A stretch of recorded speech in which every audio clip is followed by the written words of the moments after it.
खरगोश और कछुए की साइकिल रेस। उस जंगल में बहुत सारे जानवर रहा करते थे। उस जंगल में खरगोश भी रहता था। वो खरगोश बहुत ही जिद्दी था। वो कभी भी किसी की बात नहीं सुनता था।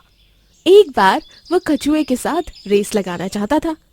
फिर वो खरगोश कछुए से मिलने जाता है और उससे कहता है, अरे ओ कछुए, क्या कर रहा है?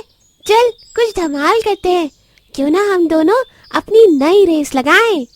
कछुआ हंसता है और कहता है, क्यों खरगोश, जमाने से तो मैं ही जीतते आ रहा हूँ। हमेशा की तरह तुम हारना चाहते हो क्या? और इसमें क्या नया है? मुझे पता है कि अभी भी मैं ही जीतूंगा, इसलिए मुझे तेरे साथ कोई रेस नहीं लगानी। अरे मान जा भाई, मेरी बात भी मान जा। उस जमाने की बात अलग थी। अरे इस बार हम साइकिल से रेस लगाएंगे, पैदल वाली नहीं। बड़ा मजा आएगा। कछुआ खरगोश की कोई बात नहीं सुनता और खरगोश वहां से चला जाता है। खरगोश एक मुर्गे के पास जाता है और कहता है, अरे मुर्गे, मुझे कछुए के साथ साइकिल रेस लगानी है, पर कछुआ मेरी बात ही नहीं सुन रहा। तुम जरा उसे समझाओ ना। अरे जब वो बोल रहा है कि वो तुम्हारे साथ रेस नहीं लगाना चाहता, तो फिर क्यों जिद कर रहे हो? फिर से हार कर क्यों खुद की बेइज्जती करवाना चाहते हो? मेरी बात सुनो और भूल जाओ रेस वेस को।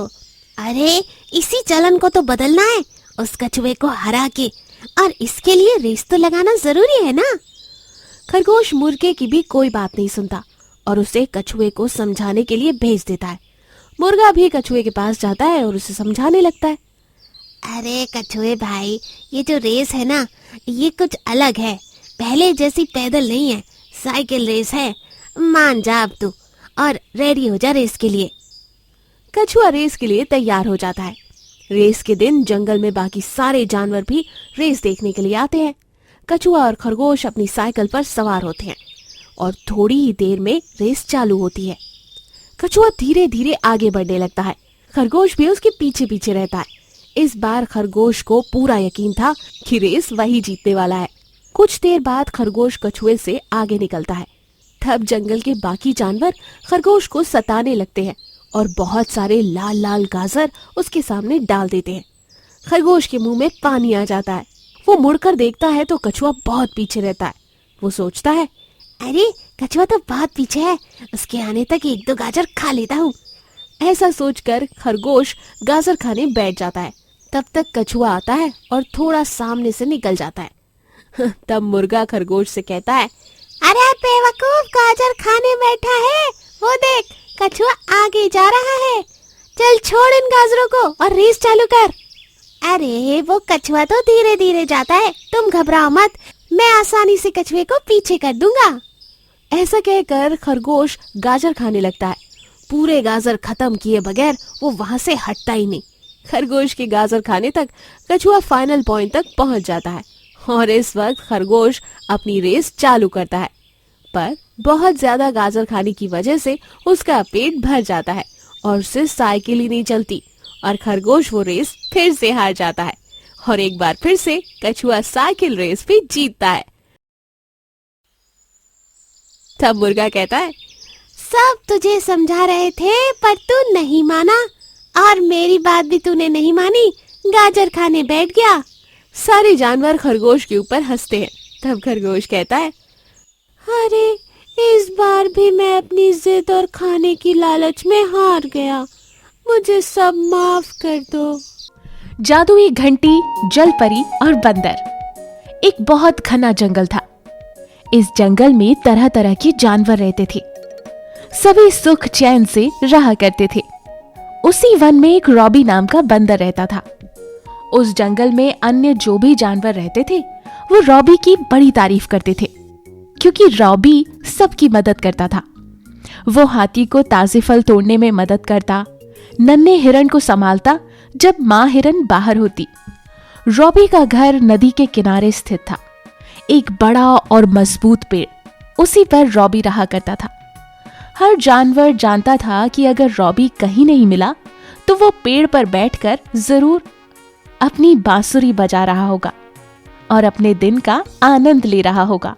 ये रॉबी के बारे में एक और विशेष बात थी कि वो अपनी बांसुरी पर मधुर धुन बजाया करता था। जब भी वो बांसुरी पर धुन बजाता, देखते ही देखते जंगल के सारे जानवर रॉबी के चारों तरफ एक घर बनाकर नाचने लगते। कोई सीटी बजाता रहता तो कई जानवर सुरीली आवाज में गाते रहते। सभी जानवर उसकी बांसुरी का आनंद ले रहे होते हैं और संगीत का आनंद लेने के बाद सारे जानवर घर वापस चले जाते हैं।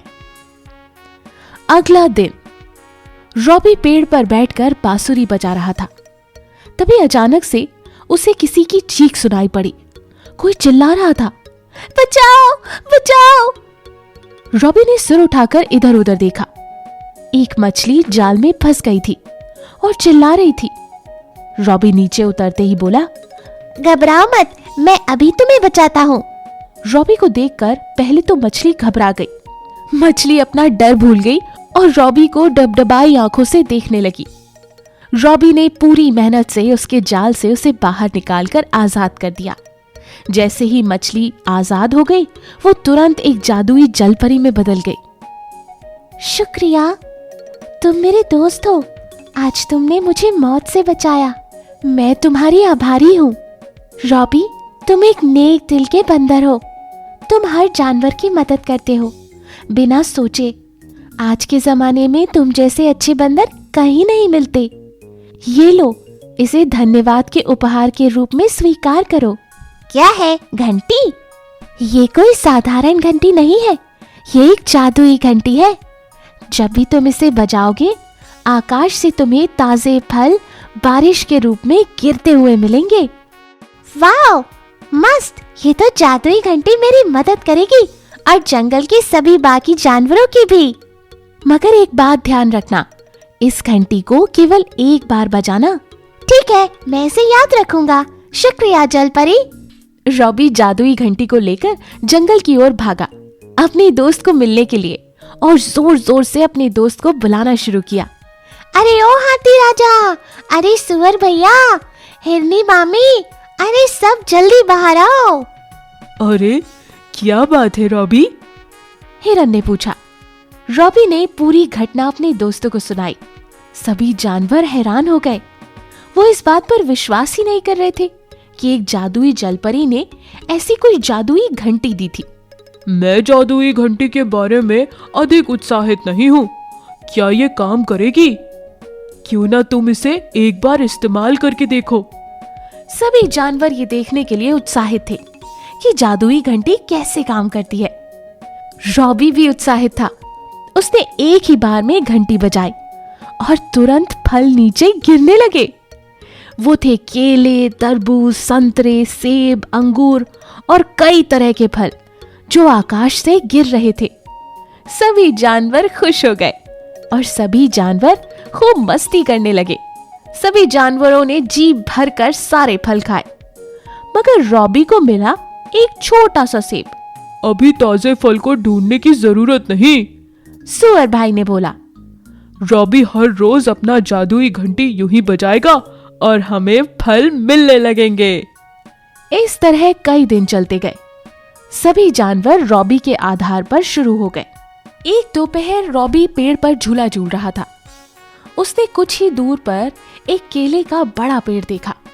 बड़े बड़े पके हुए केले देखकर रॉबी को भूख लगने लगी, लेकिन पेड़ पर चढ़ने की बजाय उसने जादुई घंटी को बजाने का सोचा।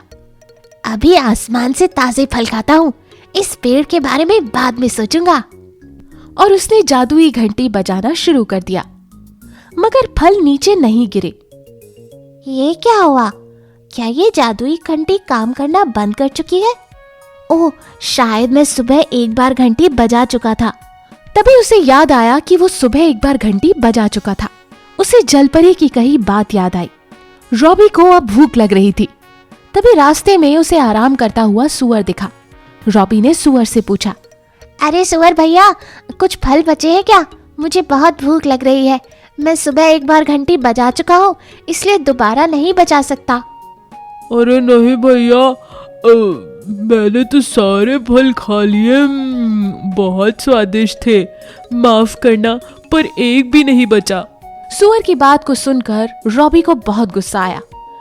मैं इस जादुई घंटी का मालिक हूँ और मैंने जल परी की मदद की थी और मुझे ही कुछ खाने को नहीं मिलता। अगले दिन से रॉबी ने नदी के किनारे घंटी बजाकर सारे फल इकट्ठा करना शुरू कर दिया। ये सब जलपरी ने देख लिया। रॉबी, तुम ये क्या कर रहे हो? तुम्हारे दोस्त भूखे रह जाएंगे। लेकिन मुझे दिन में भी भूख लगती है और मैं दोबारा फल नहीं ले सकता। ये तो स्वार्थ है। तुम स्वार्थी हो गए हो रॉबी। मुझे पता है कि मुझे क्या करना है और क्या नहीं करना। तुमने ये जादुई घंटी मुझे दी थी, मेरे दोस्तों को नहीं। उनकी वजह से मैं पूरे दिन भूखा नहीं रह सकता। तभी सारे जानवर रॉबी के पास आते हैं फल मांगने के लिए। मुझे क्षमा कर दो दोस्त, घंटी काम नहीं कर रही। मैंने कितनी बार इसे बजाया मगर ये काम ही नहीं करती, फल आते ही नहीं। सभी जानवर उदास हो गए। किसी ने बंदर पर शक नहीं किया और सब वापस अपने घर चले गए। तभी अचानक से तोता पेड़ के ऊपर फल देख लेता है और सभी जानवर को बोल देता है, ये देखो, रॉबी हमारे सारे फल छुपा रहा है। सभी जानवर वापस आए और उसके व्यवहार पर हैरान हो गए। यदि तुम हमारे साथ भोजन साझा नहीं करना चाहते तो तुम हमें सीधा बता देते। हमारे साथ यूं झूठ बोलने की क्या जरूरत थी? मैं तुम्हें खुशी खुशी अपना खाना वापस दे देता। दोस्त, अब हम तुमसे कुछ नहीं चाहते। दोस्तों के जाते ही रॉबी को अपनी गलती का एहसास हो गया। वो रोने लगा। मत जाओ, मैं शर्मिंदा हूँ, मैं स्वार्थी हो गया था, मुझे माफ कर दो। सभी जानवर वापस आ गए। रॉबी भाई, कोई बात नहीं, हम तुम्हें क्षमा करते हैं। तुम हमेशा से हमारे प्रिय हो। हाँ दोस्त, हम तुमसे नाराज नहीं हैं।